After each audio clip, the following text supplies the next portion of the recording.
Yo, what's going on, everybody? Welcome back to the show, the podcast. This is a show that's also a podcast about a game called MLB, The Show. Hence the name, The Show, the podcast. Thank you again for tuning in. Another week, another batch of content and thingy-majiggies to talk about. Today, on this episode, we are going to talk about the George Brett collection. Spoiler alert. I was a little off on what I had projected the requirements to be. However, that's largely because not only did they drop George Brett in the faces of the futures of the franchise, whatever the fuck they're called, they also dropped 30 flashbacks and legends that I was not accounting for, and I don't think anybody was really accounting for. So, I was close. I wasn't right there, because again, didn't expect 30 new cards to just drop, but I was close. Also, I didn't go back and listen to the episode. However, I think I might have said in the last episode, now's a great time for George Brett to be the collection reward. I didn't outright make that my guess, but I'm pretty sure those words came out of this mouth. So, I'm incredibly wise. This is why you watch and listen. Thank you guys for watching on YouTube. Like, subscribe if you're there. Leave a comment down below. Do you have George Brett yet? What do you think of George Brett? I think it is the biggest W I've ever seen. This card fucking rakes. I have him already. We're going to talk about all of it. If you're on Apple, Spotify, thank you so much. Appreciate you guys. Leave a 5-star review. Just leave 5 stars. Rate it, period. I appreciate you. I love you. And you're the best. So first things first, we're going to talk about George Brett. And then we are going to rate. Review more so, because we're not going to assign a rating to each card, but we're going to review each Future Star card that dropped. A lot of them look like copy pastas. If people are not of internet meme hood, they don't know exactly what that means. I think you can decipher it, but basically the attributes just look like they were copied and pasted and they were given different swings. There are some unique ones, but again, we're going to talk about every single one. So let's jump in. We will start with George Brett, because the crux of the episode is going to be all about the Future Stars. Let's get George Brett out of the way first. I think first thing we should do is check out George Brett, right? So here he is. Here's the man, the myth, the George Brett. And he is the spiciest thing I've ever seen. First of all, first things first. Finest flashback or throwback finest, whatever they're calling it, card art is the sexiest thing I've ever seen. That's incredible. I love the way that looks. They also gave us a throwback, flashback finest Brian Wilson. This opens up limitless possibilities. Like a throwback finest Chipper Jones would be sick. Throwback finest Vladimir Guerrero from his MVP season would be wild. Tons of possibilities. Okay? Tons of possibilities. Second thing. I have him at parallel 2 already. So some of these numbers are going to be a little skewed based off his base stats. And because I don't remember what most of his base stats were, well, actually, you know what? I can figure this out. I can. So, contact right, he starts at 125. Know that for a fact. That's the best it can be. Power right, 110. The fact that this is a 1980 finest George Brett really opened the door for his power to go way up. Because normal George Brett cards are in like that 75 to 90 range. They started this motherfucker off at 110. Contact versus left, 120. Phenomenal number. Power versus left starts at 96. It's going to get to 101. This man is going to have 115, 101 powers with max contact against both sides. People are still saying this card's an L. This card fucking slaps. This is... I know people get caught up using this word way too early. It is June 6th. I'm saying it. This is an endgame third baseman. This might be the endgame third baseman. Based off contact numbers that are going to be max 125. Power right is going to be 115 plays more than enough. Fuck, 101 plays more than enough. He's got 125 vision, and if you like a big PCI, that's really all that means. But it is helpful. 125 clutch. If it's a late game and you need a hit and he's up at the plate, he's gonna put it in play. The man gets up to 94 fielding. Diamond Shield at third. He won't be a diamond at first, but I don't see why you'd play this card at first. There are enough first basemen. He gets to 90 arm at third, so he's throwing everybody out. 86 reaction at P5 is insane. Obviously, I'm covering his reaction and speed. He gets up to 79 speed. The dude is incredible. But then you package all of that together, and he's got a top 10 swing in the game. And that might not even be generous enough. He might have a top 5 swing in the game. This man's cracked. My stats with him so far. Granted, this is BR and the event. I have not used him on a Hall of Fame yet. Clearly, that's going to bring my average down. But in 52 at-bats, I'm hitting 519 with a 528 OBP. He's walked one time. 10 home runs, 16 RBI. I've struck out one time in 52 at-bats with this motherfucker. 3 doubles and a triple.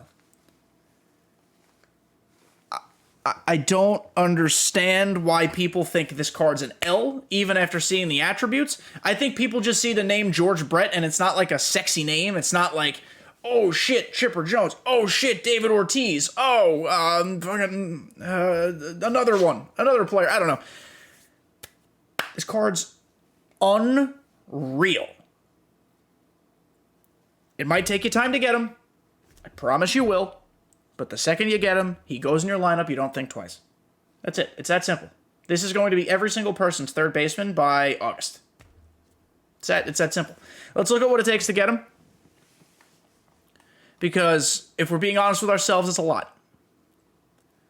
There are 17 vouchers in total when you also count future stars. You need 16 of them. So it's a lot. You need Joe Mauer. You need Babe Ruth. Shockingly, Randy Johnson collection reward was not one of them. Usually, if I'm not mistaken, Live Series is. But you need a lot. Okay? So, Babe Ruth, Joe Mauer, got those down. Milestone. You needed 6 of them, which was fucking a lot. Thankfully, on the day that they dropped this collection, they also dropped the Always Intense 2 choice pack with 2 milestones in it. 3 milestones in it, technically, in a rare round. I bought the base round Brock Holt for hecka cheap and Jorge Polanco for hecka cheap. Also, this Polanco card smacks. If you're in the market for a shortstop or second baseman, very, very good card. Very, very good card. Excuse me as I yawn. Ed, Brock Holt, by the way. Very good left-handed swing, shockingly. Is he a bopper? No. Is he a God Squad player? No. But if we want to mess around in an event or BR, he might not be bad. He plays every position but catcher, and obviously pitcher. It's a cool card. But yeah, so you needed 6 milestones. This was a lot. Spoiler alert, the one that gave me the most problems, we'll get there, was the awards section. That was the only one I needed after it initially dropped, so I had to build some stubs up to get there, but we got there. Signature Series, you needed 5, I had 5. I was prepared for this one. I was right on this one. See, I'm shocked that they didn't, in the Always Intense choice pack, they didn't add SIG cards. Instead, they were like, oh, here's another couple second halves, here's a breakout, here's this and that. I don't fucking need those. Give me some more low-tier Signature Series, because that was an easy way to balance out the content a little more. Listen, it's a minor complaint, but we only have 6 SIG Series cards, and it's June 6th. So, I don't know. But you needed 5. I was right on that one. Awards. I was like, you might need 7 or 8. They're like, no, you need 10. And there's only 11. This one sucked, man. So, I had 8. I had 7. I'm sorry. Robbie Ray was a new headliner that came out that day. Purchased him. I might have had a 6, actually.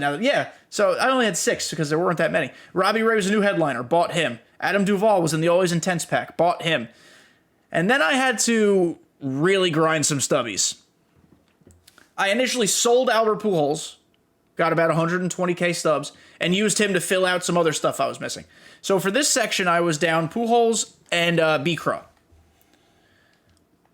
After much grinding, I got both of them and finished awards. The other option was to go through ranked and make a World Series push to get Reggie Jackson. I just didn't feel like the heartache was worth it at that point. So we didn't do that. But 10 awards cards, Jesus Christ. 10 prime cards. They dropped a few more, but I was ready for this one. I was ready for this one. We were happy with this one. Face of the franchise. I thought you'd need, I think I said like between 24 and 27. I was banking on 25. I had 25. You needed 27. They were still cheap. The market crashed because everyone thought this was so unattainable. So the market actually crashed. Usually the market on collection days goes through the roof. It did not do that this time. So 27 for here. Prospects. You needed 40. I thought you would just need like all the golds and a couple of the diamonds. 32, 35, 40. So I had 39. I just had to go and I bought, I think I bought Volpe.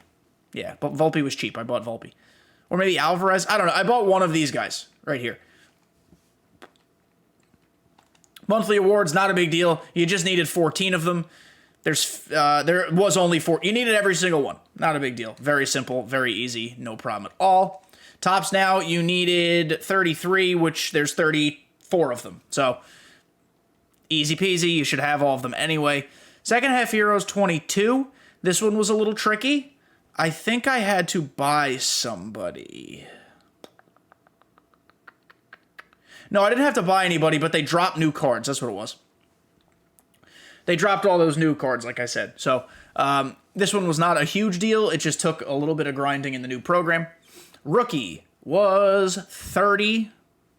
Same thing. I had more than enough. I think everybody should have had more than enough rookies. Breakouts, 35. I had plenty. They dropped new stuff, but 35 breakouts. All-Star, 60. 60. Yeah, you had to unlock some stuff. Listen, guys, this collection was hard. It's really, really, really, really, really hard. They did not want anybody to finish this day one. Some people obviously did, but really wanted you guys to grind. 28s on veteran. That one was simple enough. And postseason, 12. I think I had to buy somebody. Who was my big, or I had to grind something out, I think? Yeah, I had to grind out to get a couple of these guys here. But listen, it's a big collection. It's early in the game cycle. Do not get discouraged if you don't have them, if you're not close. Technically, we should look at future stars too, right? You need 27 of them. There's also a good screen to just look at the program from, actually. Listen, don't get discouraged. With how much content is dropping in this game this year, there are going to be so many free cards or easy-to-obtain cards that will make getting George Brett a breeze within the next month. So don't worry about that. You'll get him, and he's never going to leave your lineup. I promise you that. George Brett card is absolutely, absolutely insane, and you'd be a lunatic not to use him, if I'm being completely honest. The card is nuts. Okay, so we're going to review the Future Stars cards. All but these two. Keston Hiura is an 88, no one cares. And Liover Peguero, we talked about in the last episode, I think. We knew that he was coming. He's whatever. There you go. There's your review. He's whatever. I guess these cards are not organized in any way. Sorry, tired again. Didn't sleep well last night. It was a real hot night, so I didn't sleep. So let's just start at the top. Let's start at the top. We're going to give every card a little bit of review. Granted, disclaimer, these reviews are not based on gameplay. There's no shot I've been able to use all of these cards. I have used all of them in their individual player moments. That's against the CPU on a low difficulty, but generally speaking, you can get a decent feel for your cards. Not all the time, sometimes. Most of these reviews are going to be based on their attributes and what I've discovered from using their swings in the moments and things like that, or their pitching deliveries. So we're going to start with Nick Pratto. Lefty swinging, lefty throwing, first baseman who also plays the corner outfield. So that's decent versatility. 92 fielding. Very high. You know what? I'm going to, guys, listeners of Apple and Spotify, just bear with me for one quick second. For the YouTube people, I am actually going to move my camera up. There you go. So now we can see all the attributes together as a team. Is that better for everybody? I know you can't respond to me, but just like it down below if that was better. Now you can see all the attributes, right? So Nick Pratto, or Prado, I'm sorry. His utility here is really just as a bench bat against left-handed, or right-handed pitching, rather, excuse me. And even then, there are far better options. 92 contact rate, 108 power rate is good for up to all-star. If you're above an all-star player, Nick Pratto's not it. 92 in the field, that's what they did with a lot of these guys. A lot of these guys are low-ish contact, middle-of-the-road contact, high power, good fielding. That was their way to bump these guys to 95. Because the other way to do it would have been to put their offensive attributes through the roof. And because of the way they're trying to balance cards at this point in the year and how they're really trying to slow roll the cards, they couldn't do that. So they had to bump up the fielding. So we're just acknowledging that. We're not necessarily complaining about it. We're just acknowledging that that is how these overalls came about, right? And overalls don't matter. Like, Ketel Marte's 93 card, that card is virtually a 99. The card is disgusting. So attributes only, not attributes, card ratings only mean so much. It's more about the attributes and the spread. Always remember that. So Nick Pratto, I don't expect to ever see this card unless it's BR. In BR, he's going to be an absolute demon. He's got a decent swing, good in the field. 52 speed for first baseman ain't bad. With 94 reaction, honestly, you could play him in a corner. 94 reaction, 52 speed with an 88 arm, you could play him in a corner. I still don't think he's a viable Hall of Fame level corner outfielder, but that gives him some flexibility. Reed Detmers. The reason we didn't get a tops now or something else for his no-hitter is because he was getting this. Things to like. Not funky delivery, but certainly a different one. It's going to be a little deceptive because you don't see it a lot. 1 or 2 hits per 9. Very nice number. Very good number. The pitch mix, meh. He does have a cutter. It's his 5th pitch. He only has 70 control of it. That's behind my face. Unfortunately, you can't see that. That's his worst control. 76 pitch break, his worst pitch break. So it's not even a good pitch. It's only marginally faster than his slider, so it's not even... Yeah. Unfortunately, this card is not good. It's also a lefty pitcher, and with so many lefty pitchers in the game right now, Keuchel, Randy... There are many more. Madison Bumgarner's even kind of viable. I don't think Detmers is in the conversation. He doesn't throw hard enough. 95 on his fastball. You know, I guess I wouldn't be shocked if I saw him in use because it's hard to get a lot of these good pitchers and he's easily available. But I will not be using him. I'm not going to touch this card. Brian Bello or Bayo. Again, I'm sorry. I don't know how to say it. Terrible pitch mix. 4-seam slider, circle change, 2-seam. His differentials are pretty good, honestly. 4-seam at 99, 2-seam at 97. Normally, I'd want that 2-seam to be a tick or two slower to really offset the difference there. You can use it more like a sinker, more like a sinking changeup. Or even, not even a splitter, but more. It would dive more, and because the speed difference is larger, it would be more deceptive. Slider and circle change are virtually the same speed. So, yes, you do have to pick up on the different breaks, but the timing is going to be virtually the same. Things to like. 97 hits per 9, pretty good at this point. Especially with the way, again, they've been slow rolling the content, 97 velo, very good. 97 break, very good. 82 control, average. It's fine. It's not great. It's not bad. It's fine. The problem here, the pitch mix, very bad. And he gets no helpful quirks. He does have the sinker ball quirk, so that 2-seamer might work a little bit. But only having 4 pitches in your starting rotation is not good. Normally you need 5. It just adds a little bit of extra deception, something else for people to think about. So Brian, not for me. Matt Brash. Got a rough start to his MLB career. But highly talented prospect from Canada. He's Canadian. 5 pitches. The only 2 semi-meta pitch. Fastball is a meta pitch. If you have enough velo, fastball is a meta pitch. The slurve is one of my favorite pitches. You have to be very careful with it, but the slurve, for me, is one of my favorites. The slider slurve tunnel I find very effective because they start from the same point and begin to break the same way, but then the slurve comes more down, slider goes more out. 94 velo, that's very good. 99 breaks, very good. 81 control, 99 hits per 9 is good. 102 Ks per 9 theoretically should help with foul balls. We know it doesn't. This card is okay. It's better than the 2 pitchers we've talked about thus far. He doesn't come in nearly close enough to my rotation. But by no means is it a bad card. It's a fine card. Corey Lee. So they dropped a lot of catchers in Future Stars. I keep calling Face of the franchise. Future Stars. Because I think the program's called Faces of the Future. That's why I'm getting confused. They dropped a lot of catchers, which is cool. They've really made a concerted effort to give us more catchers this year. Attribute-wise, he's not the best, but I think with the way he plays, he might be the best catcher that was dropped, and I think a lot of people agree. 81 in the field is actually lower than what we've seen, but 98 arm, 96 accuracy, that's great. 64 speed for a catcher, very good. This is the problem, though. So many of these cards have bad contact versus right. I know there are a lot of lefty pitchers right now, but at some point, that's going to catch up to them. I don't see utility for this card.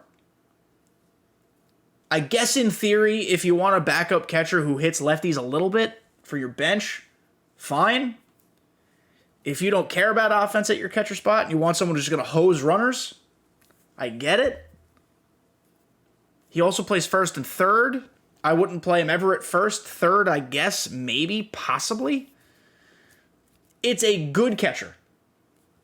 Not one that I would rather use. Obviously, I'm recognizing not everybody has these cards, but I would rather use Joe Mauer, both versions. I would rather use Gary Carter.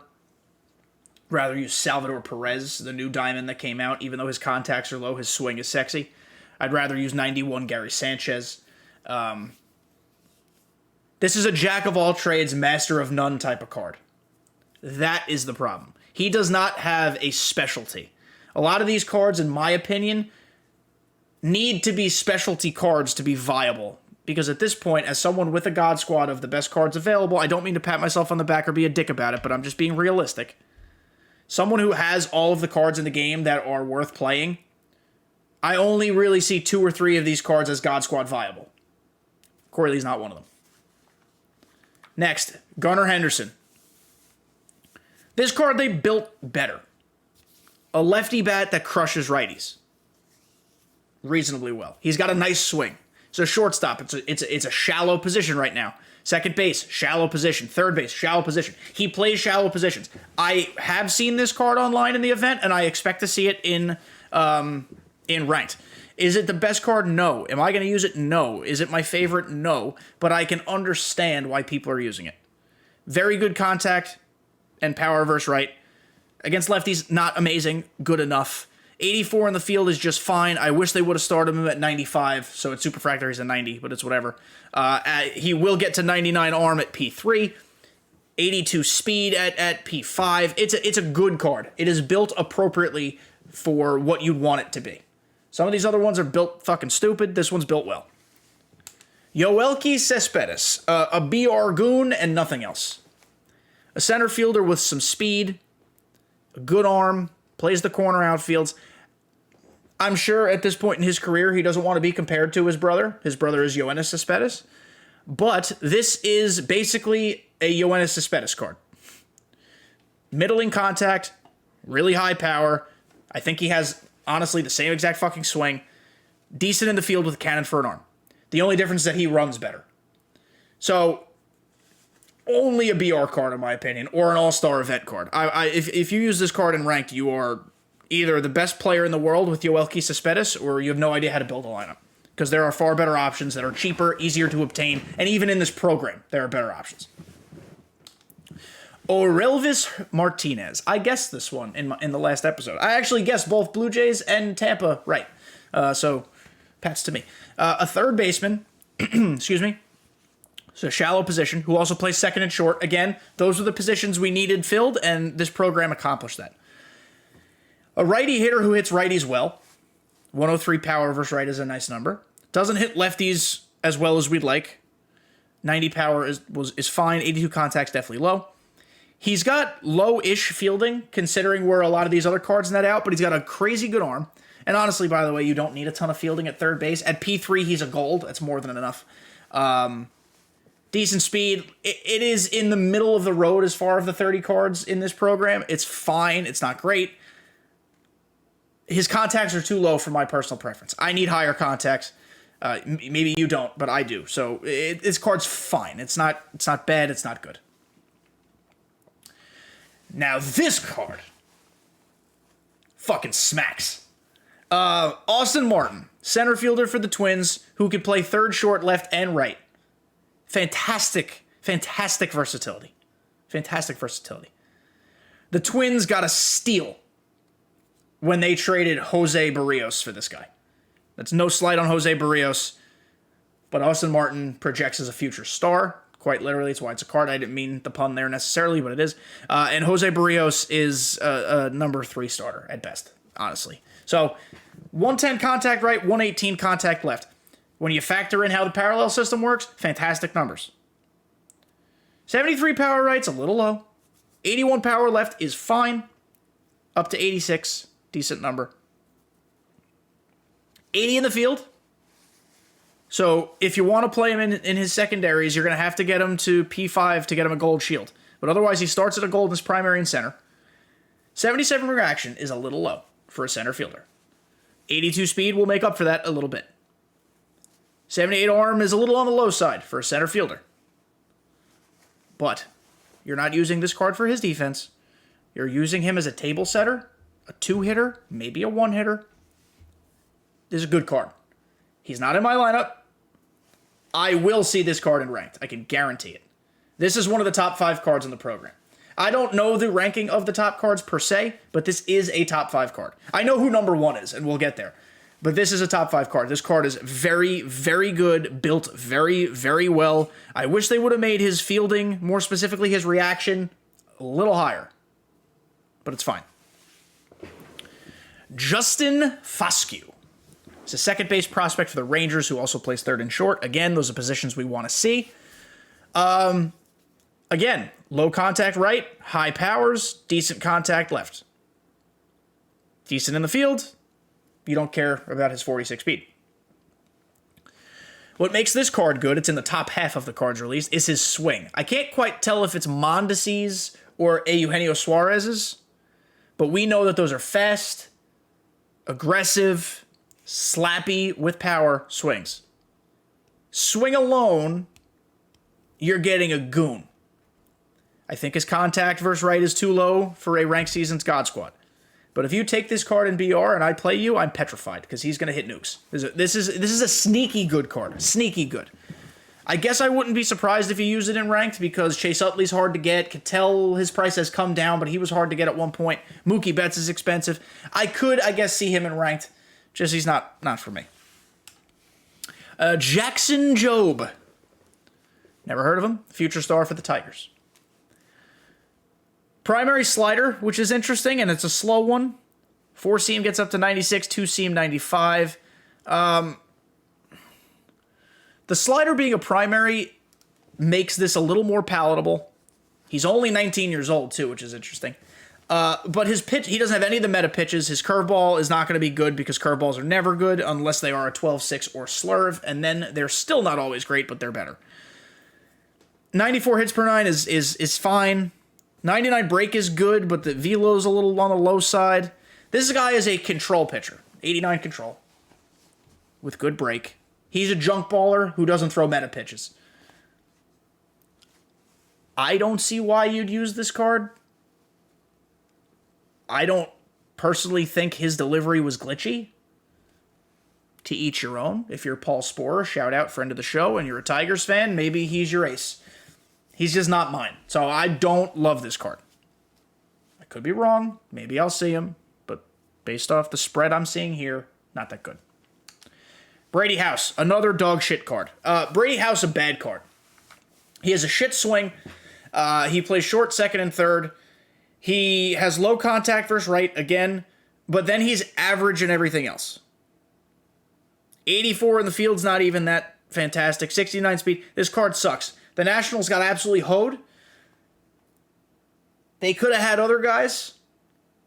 Cade Cavalli was a name that people were throwing around. He's a top pitching prospect who is very good. Not saying this kid won't be a good player. He very well might be. He might be a future star. But this card sucks. This is a terrible, terrible, terrible card. Henry Davis. This is the primary competition for Corey Lee as far as the best catcher of the program. Henry Davis's offense is built better. I prefer this type of balance when it's on a catcher because it's fine. You're not normally asking your catcher for a ton of offense. Fielding is low, 75. He'll get to a gold at Superfractor, but he's got a cannon. He's good blocking. 52 speed, not bad. My issue with Henry Davis is entirely swing-based. Henry Davis is a MLB The Show fan. He's a very good player. He has a real 99 in the game. He's played Kevin G.O.D. in videos. This is not a slight against Henry Davis, the person. But in this video game, his swing is one of the worst swings I've ever played with. I don't know if that's actually how he swings in real life. I hope not.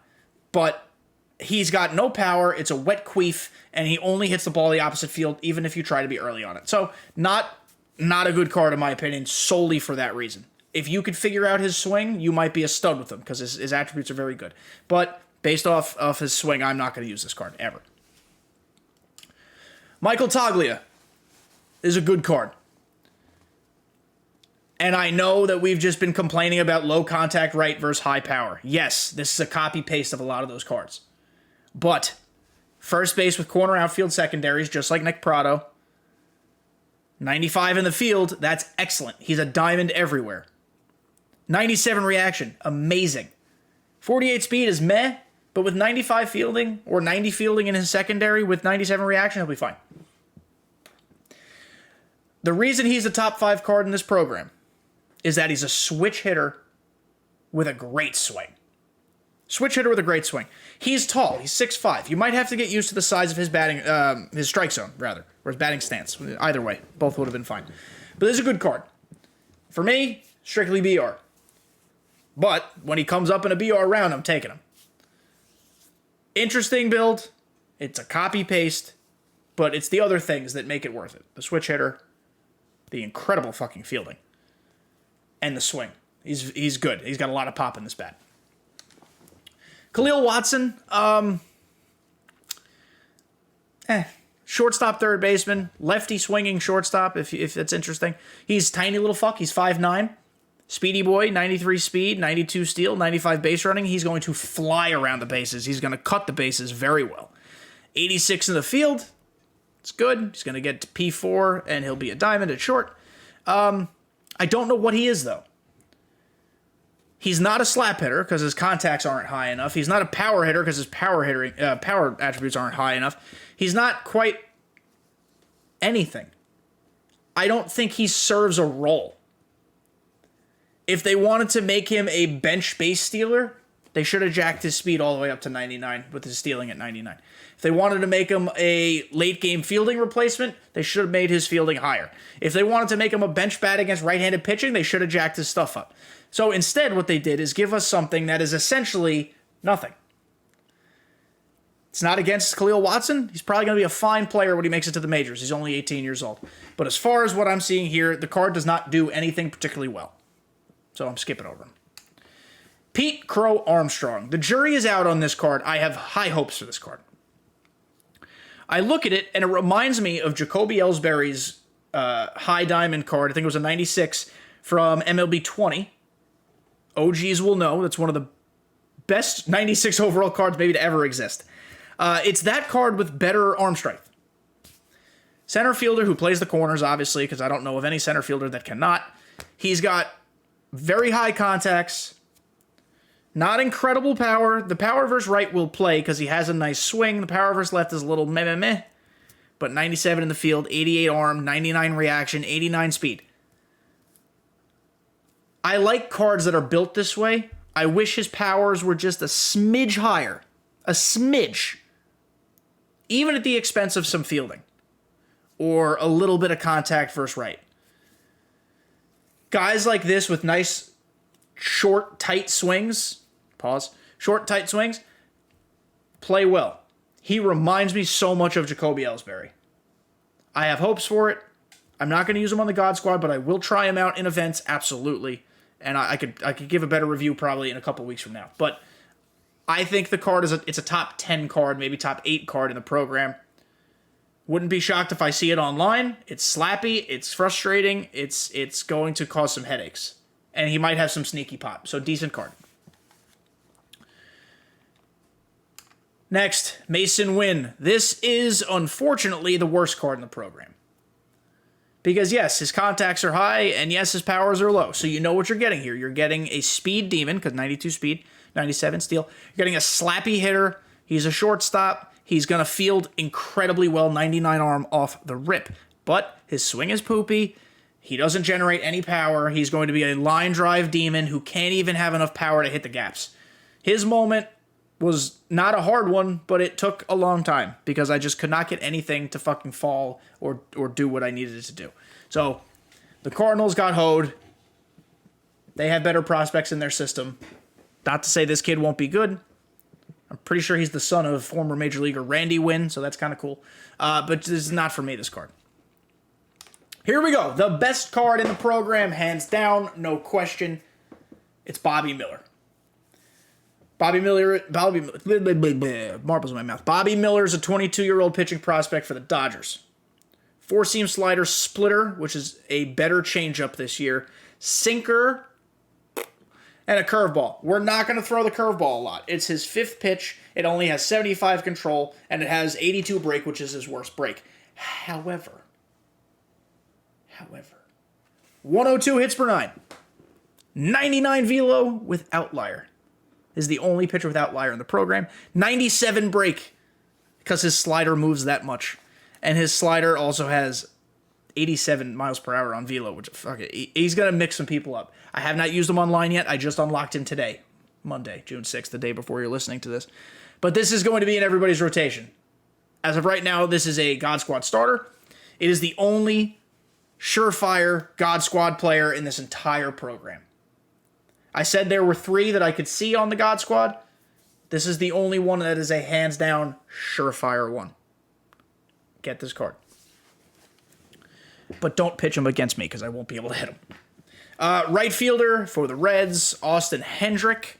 Lefty bat. Piss poor contacts, really high power. Good in the field, good speed. Stop me if you heard this before.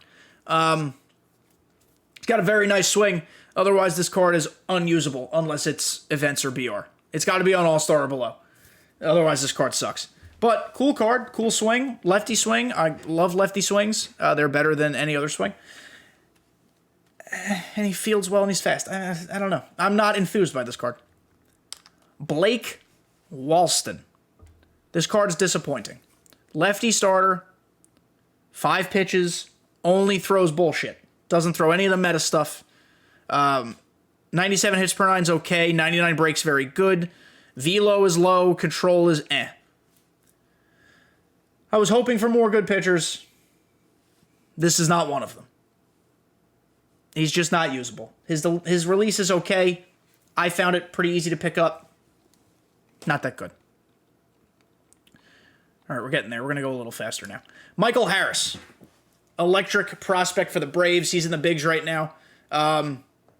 This is a you get what you get card. You're getting a slappy, left-handed swing, sneaky pop against righties, incredible in the field, will run his ass off. I wouldn't be surprised if I see this card just because of how nice his swing is. He's not going to be on my team, but I think he's one of the 10 best cards in the program, definitely 12 best. But he is what he is. Like I said, none of these guys really excel in anything. This is the second best card in the program, Bryson Stott. I got him and sold him so I can get stubs to finish the George Brett collection, but I fully intend on getting this card back. There is even a chance he competes with Ketel Marte for my starting shortstop job, just depending on how I like his swing. This is the build I want my cards to have, especially in the middle infield. High contact versus both sides. Decent power against lefties. Power that will play against righties. 81 power versus right, 70 power versus left. 88 in the field, so at P2, our boy's a diamond. He won't get to diamond in his secondaries of second and third, but that's fine. You don't need diamonds there. 83 speed, plenty. Plenty. This card is built very well. It's a lefty swing. Like I said, I like lefty swings. In the majors right now, he's been struggling a little bit, but I hope he picks it up because this card is insane looking. Insane looking. I like this card a lot. Oswald Peraza, skip it. Don't use him. His swing is awful. I wish they would have given the Yankees someone cooler. He's a contact guy with middle-of-the-road power that doesn't play because his swing is so bad. He's good in the field. He's excellent in the field. And he's a good base runner. But, like, You're not starting a card because he can field and run the bases. You're starting a card because he can hit, and this card can't. Garrett Mitchell. The best fielding card maybe in this program. 92 in the field, 94 speed, 90 reaction, contact rights at 100. I mean, I'm sorry if you hear my dog barking, by the way. I fully apologize for this. It's a decent card. It's not great. It is what it is. It doesn't stand out. That's it. That's what a lot of these are. They don't stand out. George Valera. So, you're going to think I'm crazy. I could see this card on... Oops, sorry. I could see this card on benches. For those who are listening, I accidentally closed the card. That's why I said sorry. It's back up now. 97 contact right, 110 power right. Because of his swing, I think that's playable off the bench. You're never going to start him because he can't hit lefties worth a shit, and he's not great in the field compared to some of his counterparts in this program. Even though his contact versus right is not as high as I'd like as my bench bat against righty pitching, I think his swing makes up for it. This is a decent card. It's a top 10 card in the program. Josh Lowe. Center fielder who can play both corner spots. This card sucks. He's incredible in the field, and he can run the bases very well. But his fielding... his hitting is just like balanced across the board nonsense. He doesn't do anything well. 88 contact right, 82 contact left, 92 power right, 80 power left. If they're going to give him low contact, jack his power up. But they couldn't do that because they made his fielding and speed so good. And again, you're not playing a card on your God Squad because he fields and runs well. Playing it because it hits. This one doesn't hit. Even if his swing is nice. I'm not doubting that. His swing is fine. But his attributes aren't good. Joey Bart is one of the biggest L's of this entire program. He's one of the 3 worst cards. His swing is dog shit. His fielding is whatever compared to the other catchers. His speed is slow as fuck. The Giants have other prospects, guys, that are not named Joey Bart. It seems like Joey Bart's the only one that we ever talk about. Marco Luciano is incredible. I'm going to say his name wrong. I apologize. But Elliot Ramos, excellent player. There are other ones. Like, it's not just those 3 guys. There are plenty of other ones. Let's stop giving Joey Bart cards. This card sucks. I don't want it. I don't think anyone's going to use it. I'm sorry if you're a Giants fan, but this card is not good. Luis Campusano, another guy we keep getting cards of. Last year we got one that's about this high too. He was a headliner, I believe. Better swing than Bart. Basically the same build as Bart. Like, identical card, just with different swings. So... he will be better than Bart because he doesn't have Bart's swing, but again, it's whatever. He's not that good. He is probably the best offensive catcher dropped as far as sheer attributes go. I think Corey Lee's swing is better. But he's a free 95 overall catcher, and if you're hurting a catcher, I would not be discouraging you from trying him out. We've got 2 left. Shea Langoliers. It's a pretty good catcher. Pretty good catcher. Campusano's got the edge on him offensively just a little bit because his power's a little higher. But look at this fielding. 92 field, 97 arm, 87 reaction, 88 block. He's a really good fielder, guys. I mean, his swing was pretty good. He's not my favorite, but he's not bad. And this is the final excellent card in the program. Brett Baty, Mets prospect. Third baseman, left field secondary. He's a gold in the field. At P1, he's a gold in left field. But this is a bench bat. This is what you want in a left-handed swinging bench bat. Good contact, 108 versus righties, 100 power versus righties, with a nice, short, fast swing. Brett Baty is usable. If you want to start him at third base, have a blast. I think he's more than viable. I personally will not be doing that because I have George Brett. As I've said, he's never leaving my lineup. But is a good card. Top 5 card in the program. Might even be number 3 overall. He's in that general discussion. So, guys, that is it. We did a lot. We talked a lot. I talked a lot. This program, just so you guys know, it's a month-long program. It goes all the way to 1 million XP. You stop getting Face of the Future fucking packs, whatever the fuck. I keep calling them wrong. At 475,000 XP. So you'll get there easy peasy. After that, it's standard packs, headliners, ball-ins, always intense set 1. That's pretty cool. Stubbies, big dogs, as if we haven't gotten a fuck enough of those. More headliners, more stubs, more big dogs, more packs, more ball-ins. they're rewarding you for grinding. I don't see why programs should ever stop, because people are always going to be playing the game. If you want to keep giving me free standards, I'll take them. It looks like that's the approach we've taken this time.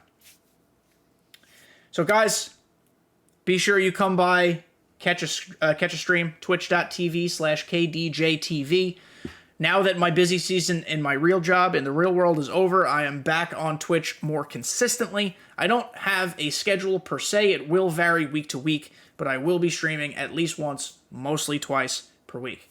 Also, please subscribe down below here. But I have another podcast. It's called Earth's Mightiest Idiots. If you're watching on YouTube, it is in the description. Just do me a favor and just throw me a subscribe. Maybe if you like it, like a video, watch a video. It's a nerd podcast. We talk about nerd stuff. Me and my uncle actually run the show. We have a ton of fun. We've had 4 episodes. We review Obi-Wan Kenobi, review Stranger Things. We battle superheroes and villains together. It's a lot of fun. So if you guys could do that, I'd love you all forever. I already love you all so much for listening. So thank you guys so much. I hope your grinds are going well, and I hope George Brett is closer than you think he is. All right? There's an awkward pause at the end there. So that means we're done. Talk to you guys next week.